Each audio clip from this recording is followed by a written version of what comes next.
শরীয়তপুরে ২.৫ বছরের শিশুকে হাত পা বেঁধে নির্যাতন করে হত্যার অভিযোগ উঠেছে সৎ পিতার বিরুদ্ধে। গুরুতর আহত অবস্থায় শিশুটি হাসপাতালে নেওয়া হলে তার মৃত্যু হয়। চিকিৎসক জানান তার শরীরে আঘাতের চিহ্ন রয়েছে।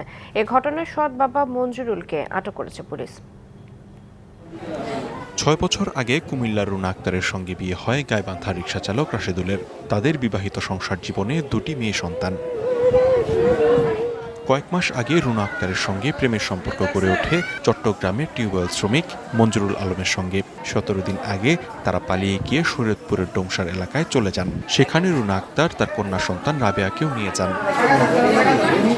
কিন্তু সৎ বাবা মঞ্জুরুল নানা কারণে শিশু রাবেয়াকে মারধর করতে শুরু করে। গেল ১০-১২ দিন আগে রাবেয়াকে হাত পা বেঁধে নির্যাতন চালানো হয়।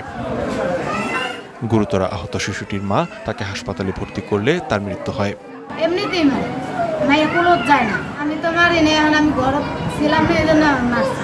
আমি ঘর থাকতে মারতে পারি। সবই শৈলবরা দাগ চিমড়াই না শেষ। নিহতের শরীরে আঘাতের চিহ্ন ছিল বলে জানিয়েছে চিকিৎসক। আঘাতের চিহ্ন ছিল, কিন্তু এখন আঘাতের কারণে বাচ্চার কোনো হয়েছে কিনা এটা তো পরবর্তী সময়ে পোস্টমর্টেম সাপেক্ষ।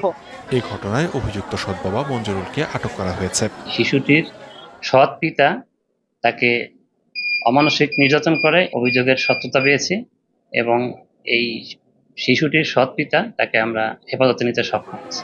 DBC news desk.